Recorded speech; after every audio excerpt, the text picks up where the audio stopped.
Y si la respuesta para romper el ciclo de opresión negra no estuviera en Occidente, sino en una revolución africana que se desarrolla ahora mismo, ante los ojos del mundo, y que está transformando el significado mismo de libertad y poder negro.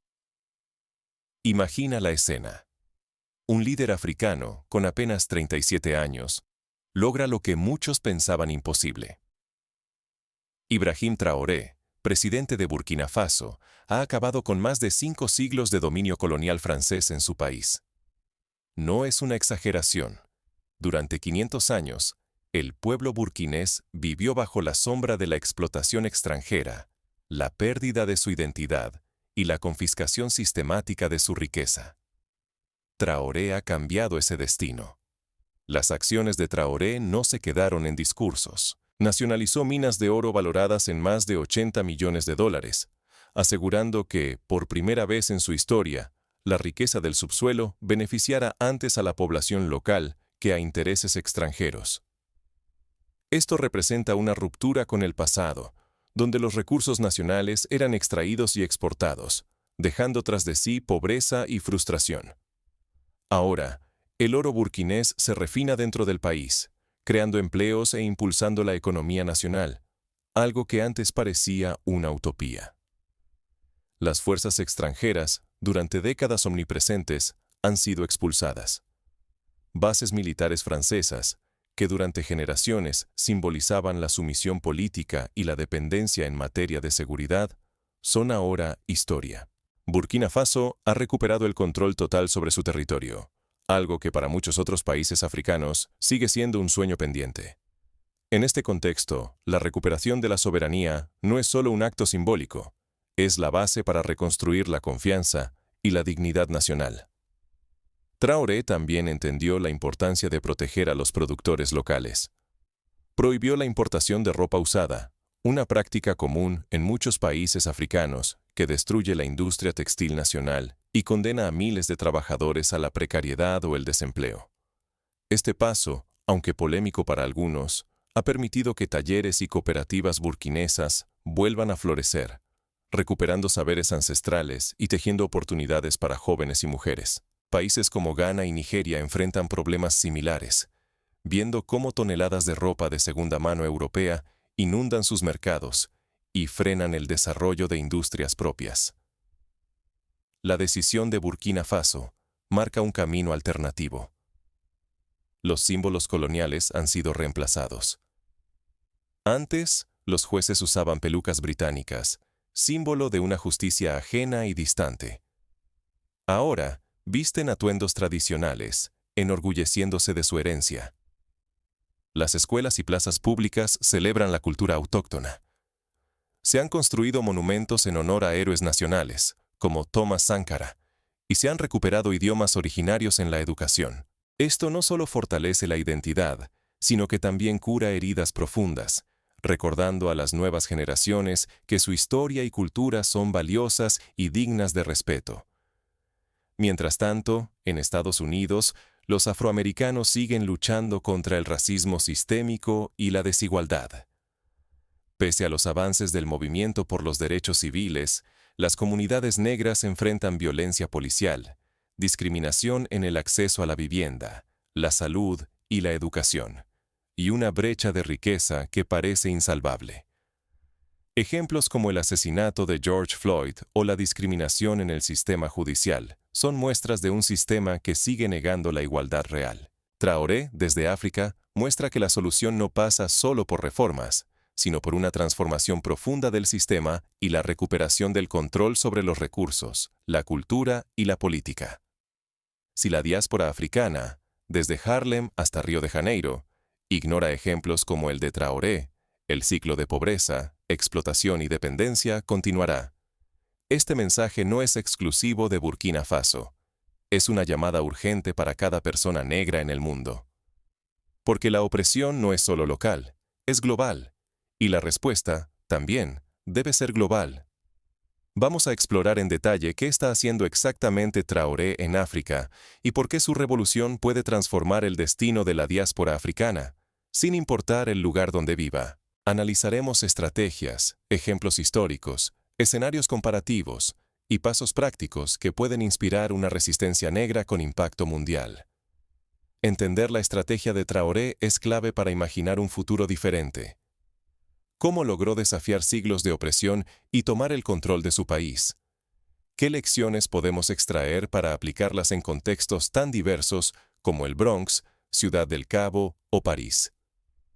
La respuesta exige analizar la raíz de la opresión negra, sus paralelismos históricos y las tácticas que pueden romper el ciclo de dominación.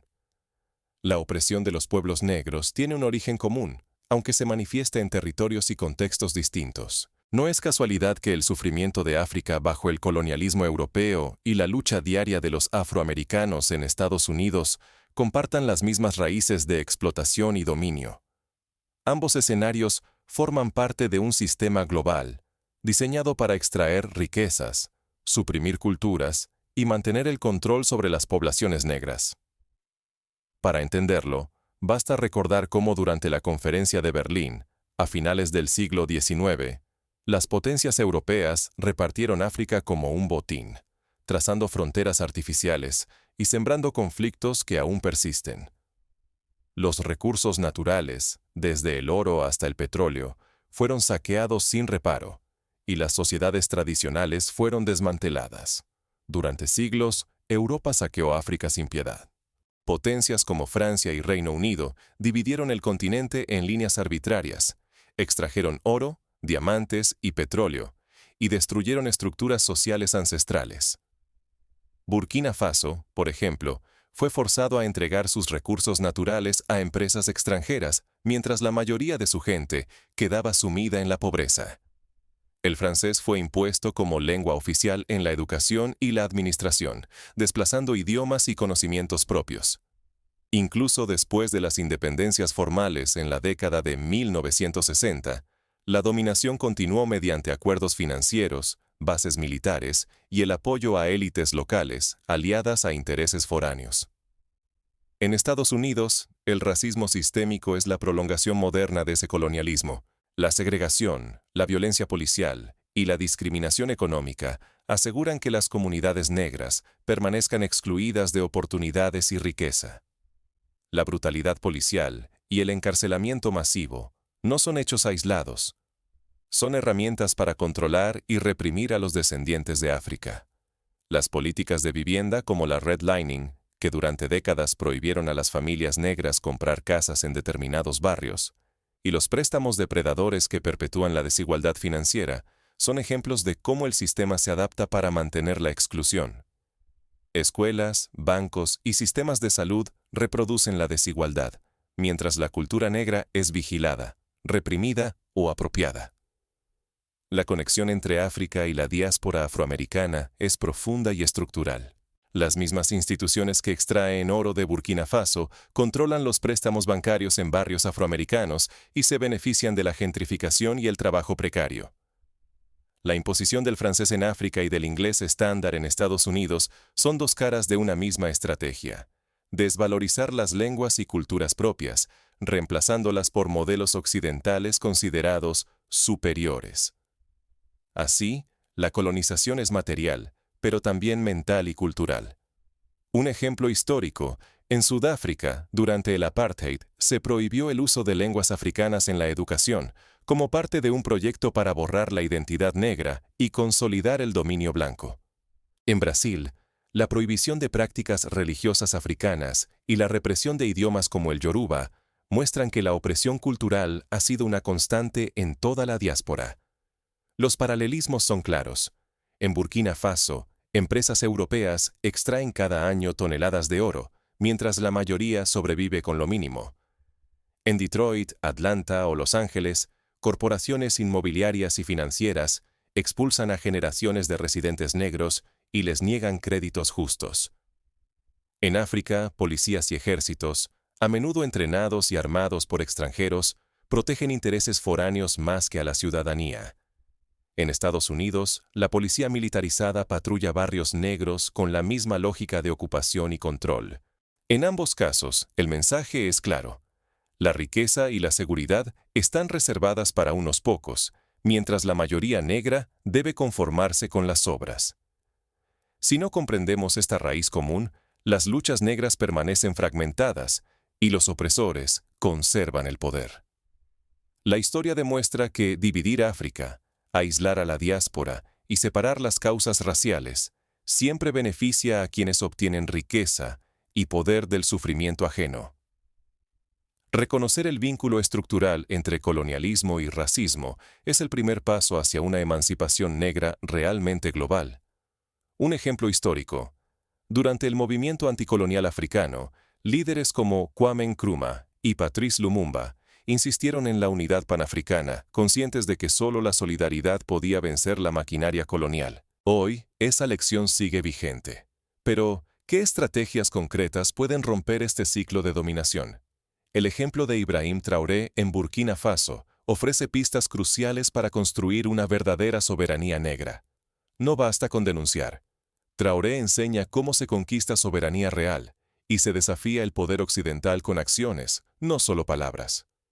Su método corta el ciclo colonial y deja lecciones urgentes para toda la diáspora africana, especialmente en Estados Unidos, donde la opresión adopta nuevas máscaras pero sirve a los mismos intereses de extracción y control. Traoré comenzó por lo esencial: recuperar los recursos. Nacionalizó las minas de oro, antes en manos foráneas, y construyó la primera refinería autóctona de África. Así, demostró que la riqueza de la nación debe beneficiar primero a su propio pueblo, no a élites internacionales. Burkina Faso ahora refina y controla su propio oro, preservando el trabajo y la ganancia en casa. Para ponerlo en contexto, en África Occidental, el oro representa uno de los principales motores económicos, pero la mayoría de los países envía el mineral sin procesar al extranjero, perdiendo miles de millones de dólares en ingresos y empleos. Traoré revirtió esa lógica, creando un modelo que puede ser replicado en países como Ghana, Malí, o incluso en regiones de América Latina, donde la minería sigue siendo una fuente de saqueo y conflicto social. Para romper la dependencia financiera, fundó un banco postal nacional. Este paso minó la influencia del franco CFA, moneda sujeta a intereses franceses que atrapa a muchas naciones africanas. El banco postal facilita el acceso financiero, impulsa el ahorro interno y limita el drenaje de riqueza. El mensaje es rotundo. La autonomía empieza con instituciones propias, diseñadas para la comunidad. Un ejemplo similar se vio en Haití durante el siglo XIX, cuando líderes revolucionarios intentaron establecer sus propios bancos para evitar el control francés y estadounidense. Aunque las presiones externas sabotearon esos intentos, el caso de Burkina Faso muestra que, con voluntad política y organización, es posible recuperar la soberanía financiera. En la industria, Traoré protegió a los productores locales, prohibiendo la importación de ropa de segunda mano, costumbre que asfixia la manufactura nacional y perpetúa la dependencia de productos extranjeros. En su lugar, impulsó la producción y el consumo de prendas hechas por manos africanas, mostrando que defender el empleo y la creatividad nacional es clave para cualquier pueblo que aspire a la libertad económica. Como ejemplo, Sudáfrica ha implementado políticas de compra local para fortalecer su industria textil, aunque con resultados mixtos por la competencia china. Burkina Faso, con su prohibición total, ha logrado un renacimiento artesanal y la creación de miles de empleos. La soberanía agrícola fue otro pilar. Burkina Faso invirtió en mecanización y brindó apoyo directo a los agricultores, asegurando la seguridad alimentaria y reduciendo la dependencia de importaciones. Con tractores, fertilizantes y precios justos, los campesinos dejaron de ser simples espectadores y se volvieron protagonistas del desarrollo nacional. El mensaje es claro: quien controla su alimento, controla su destino. En Estados Unidos, el movimiento de agricultura urbana en ciudades como Detroit o Filadelfia está recuperando esa idea, transformando lotes abandonados en huertos comunitarios que alimentan a miles de personas y generan empleo. Pero la liberación es también cultural. Traoré impulsó la descolonización simbólica reemplazando emblemas coloniales por referentes africanos. Jueces y funcionarios abandonaron las pelucas británicas y adoptaron vestimenta tradicional. Se priorizaron las lenguas nacionales en la educación y se construyeron monumentos a héroes revolucionarios como Thomas Sankara. Así, la identidad y el orgullo negro se ponen en el centro, rompiendo siglos de lógica de inferioridad. En Jamaica, el movimiento Rastafari hizo algo similar al reivindicar el patuá y los símbolos africanos frente a la cultura colonial británica. En Brasil, los blocos afros y los candomblés han resistido la hegemonía blanca celebrando sus raíces africanas. La soberanía también es militar. Traoré expulsó a las tropas francesas y forjó alianzas independientes con países como Rusia y China, diversificando socios y evitando la dependencia unidireccional. Además, organizó la defensa comunitaria con la movilización de decenas de miles de voluntarios, mostrando que la seguridad debe estar en manos del pueblo, no de potencias externas. Este modelo tiene ecos en la historia de los Panteras Negras en Estados Unidos, que organizaron patrullas ciudadanas para proteger a sus comunidades de la brutalidad policial. En la actualidad, movimientos como el de autodefensas en México demuestran que la seguridad no siempre debe depender del Estado tradicional.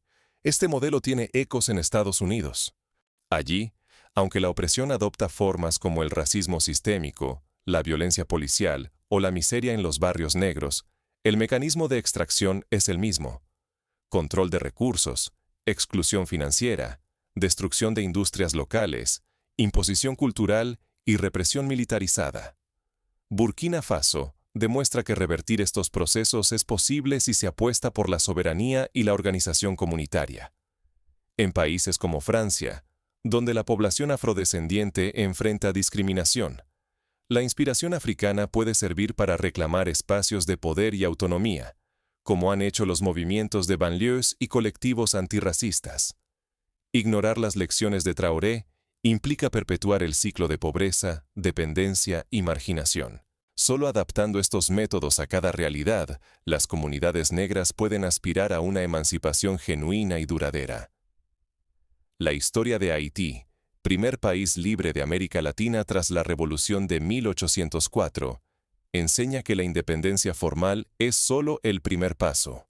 La soberanía real exige controlar los recursos y construir instituciones propias. Pero el modelo de Traoré no estuvo exento de desafíos y riesgos internos. Los intentos de sabotaje y presión internacional revelan cuánto teme el sistema a un pueblo que toma control de su destino. Occidente reaccionó con sanciones, campañas mediáticas y apoyo a grupos desestabilizadores. Sin embargo, la movilización popular, el apoyo de la juventud y la creación de redes internacionales le permitieron resistir, incluso en los momentos más críticos. Este escenario recuerda las presiones sufridas por el Congo tras la independencia y el asesinato de Patrice Lumumba, o las sanciones contra Zimbabue tras la reforma agraria impulsada por Robert Mugabe. La diferencia es que, en Burkina Faso, la alianza entre gobierno y pueblo ha sido clave para superar los ataques. El triunfo africano ha roto el techo de lo posible para los pueblos negros. La victoria en Burkina Faso, bajo el liderazgo de Ibrahim Traoré, no es solo un hito histórico, es una sacudida psicológica que pulveriza el mito de la inferioridad y prueba, sin margen de duda, que los pueblos negros pueden gobernar, prosperar y soñar sin límites. Durante siglos, el peso invisible de la dependencia y el racismo ha encadenado a las comunidades negras, repitiendo que la emancipación era solo un espejismo. Pero hoy, millones observan a África y encuentran un ejemplo tangible de autodeterminación, donde la riqueza y los recursos ya no se encuentran bajo el yugo extranjero. La autoestima colectiva florece al comprobar que la excelencia negra no es una rareza, sino la consecuencia directa de la soberanía genuina. Las implicaciones políticas de este giro son profundas. Naciones africanas están forjando alianzas inéditas, abriendo espacios para inversiones independientes y diseñando estrategias que desafían la obediencia al Occidente. Al rechazar la tutela extranjera, Burkina Faso enciende una chispa. Otros países se atreven a exigir respeto y a negociar desde una posición de fuerza en la arena internacional. Ejemplos recientes incluyen la creación de la Alianza de Estados del Sahel o la firma de acuerdos de cooperación Sur-Sur, que buscan romper la dependencia del Fondo Monetario Internacional y el Banco Mundial. Pero la onda expansiva va más allá de los gobiernos. Jóvenes afroamericanos, caribeños y afrodescendientes de todo el planeta ven en la descolonización africana una invitación a dejar atrás la política de la respetabilidad. Esa táctica de moderación que ha frenado el avance del movimiento negro en Estados Unidos. Ahora, la rebeldía y la dignidad no se ocultan, se celebran como banderas. Este fenómeno se refleja en el auge de movimientos como Black Lives Matter, que han dejado de pedir permiso para exigir justicia y han adoptado una postura de orgullo y afirmación identitaria. Está tomando forma una nueva generación revolucionaria. Inspirados por el coraje y la visión de Traoré, miles de jóvenes activistas asumen el reto: fundar instituciones propias, recuperar la riqueza comunitaria y desafiar cualquier relato que minimice su liderazgo. Los movimientos sociales traspasan fronteras, conscientes de que el sistema opresor es global y la resistencia debe ser también internacional. Desde el Congreso Nacional Africano en Sudáfrica hasta los movimientos de derechos civiles en Estados Unidos, la historia demuestra que la unidad y la determinación pueden derrotar sistemas aparentemente invencibles. Desaprovechar este momento de inspiración y táctica puede condenar a décadas adicionales de resignación, dependencia y fractura entre los oprimidos. El riesgo es tangible. Si no aprendemos de quienes han roto sus cadenas, el ciclo de pobreza, explotación y fragmentación cultural se perpetuará por generaciones enteras. La experiencia de los movimientos indígenas en América Latina, que han recuperado tierras y derechos tras siglos de opresión, muestra que el cambio es posible cuando se combina la inspiración con la acción organizada. El éxito africano es una señal urgente. Es momento de renovar nuestras estrategias y unir fuerzas. ¿Cuáles son los pasos concretos que las comunidades negras pueden dar para convertir esta inspiración en poder real? Las respuestas no son sencillas, pero la historia reciente ofrece pistas.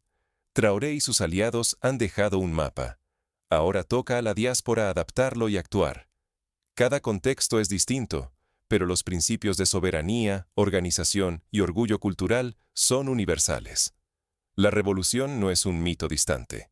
Es una estrategia replicable aquí y ahora.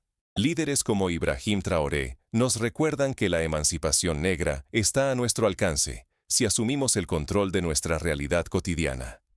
No hay que esperar milagros. El cambio requiere tácticas probadas, capaces de doblegar al sistema colonial y racista que domina todos los continentes. La clave está en traducir la inspiración en acciones concretas y cotidianas. Empecemos por la economía.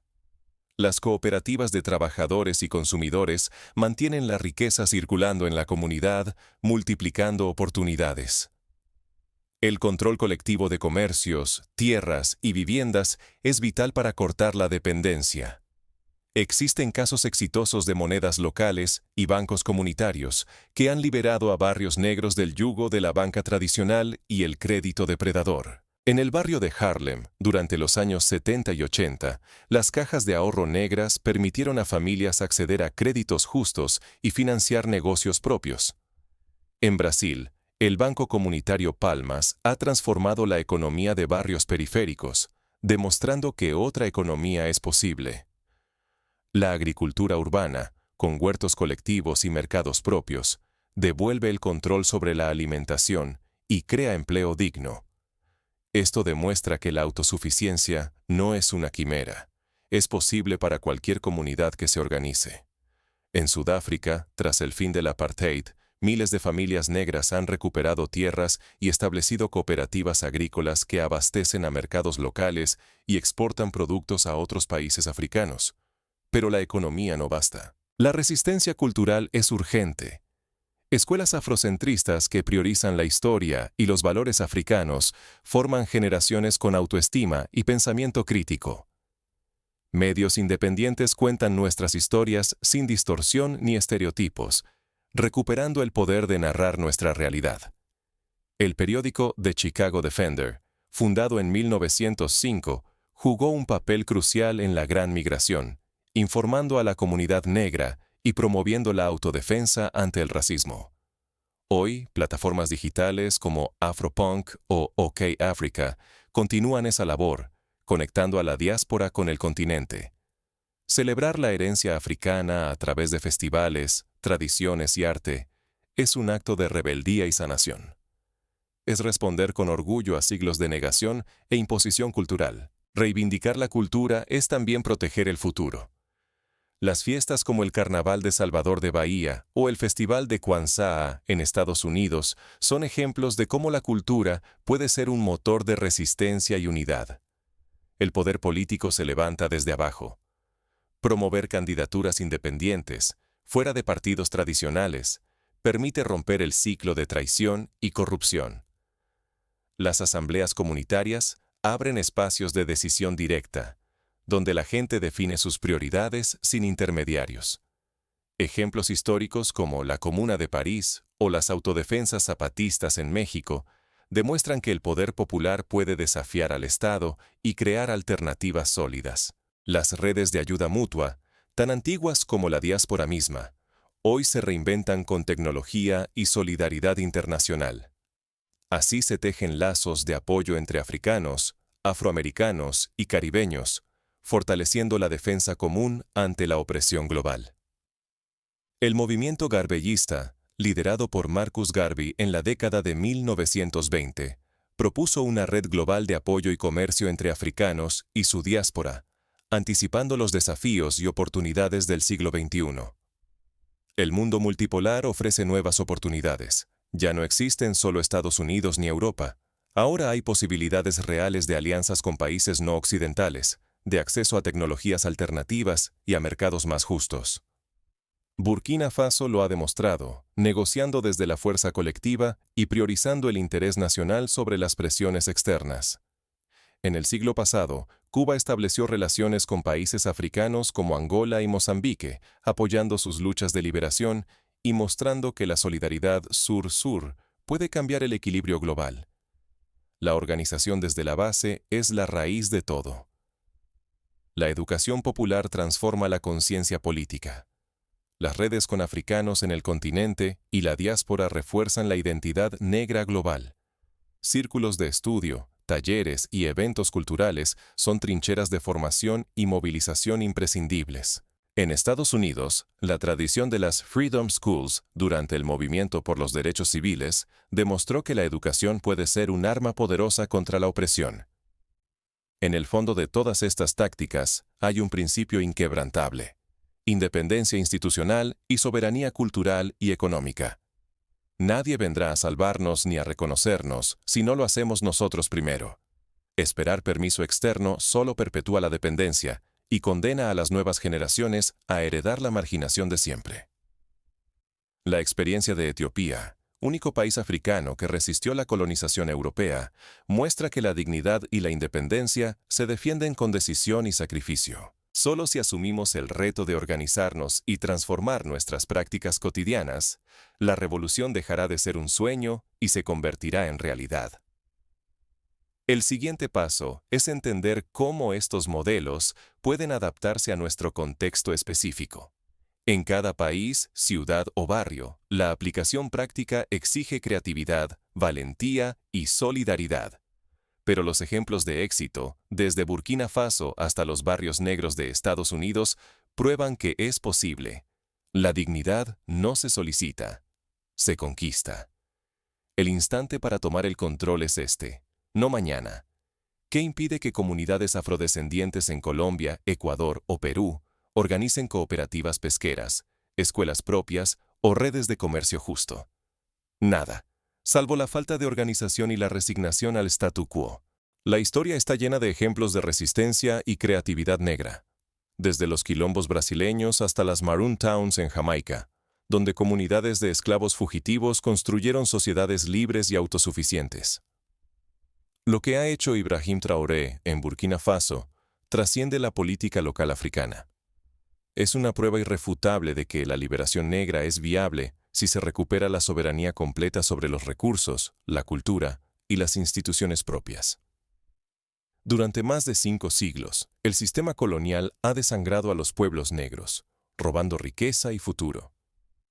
Traoré ha demostrado que romper esas cadenas no solo es urgente, es alcanzable.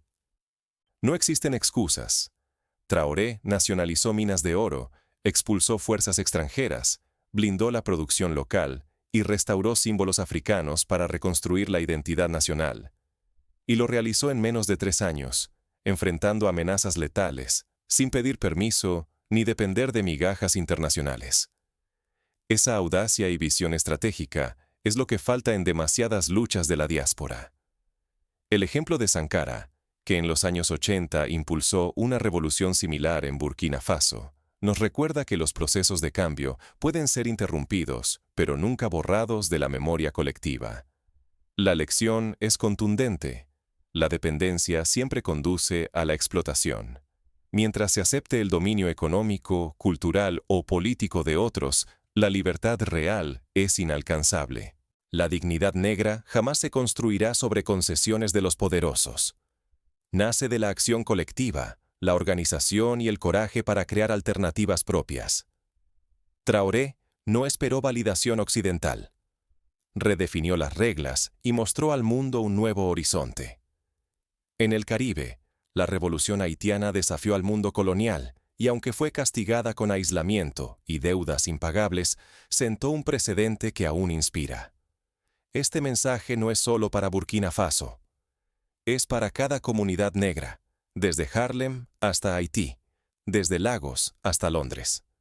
El mismo sistema que saquea minas en África vacía los bolsillos en barrios afroamericanos y latinoamericanos. Las narrativas coloniales que impusieron el francés o el inglés en las escuelas africanas también marcan la lengua y la identidad de millones en la diáspora.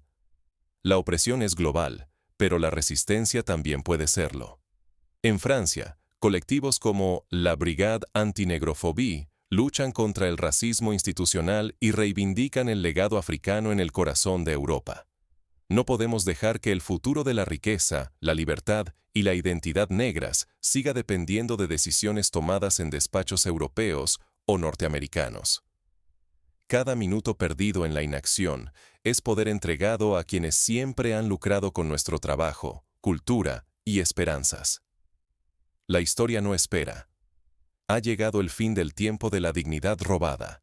Como dijo Frantz Fanon, cada generación dentro de una relativa opacidad debe descubrir su misión, cumplirla o traicionarla. Nuestra misión es clara: construir poder propio y romper definitivamente el ciclo de opresión. Si ignoramos el ejemplo de Traoré, perpetuamos el ciclo de pobreza y dependencia para generaciones futuras. Pero si aprendemos, adaptamos y colaboramos a escala global, la emancipación negra puede dejar de ser un sueño. No será fácil, pero sí es posible. La pregunta es, ¿estamos listos para dejar de suplicar y empezar a construir poder propio? La respuesta depende de nosotros, de nuestra voluntad de organizarnos, inspirarnos y actuar. El futuro está abierto, y la revolución africana de hoy puede ser la chispa que ilumine el camino para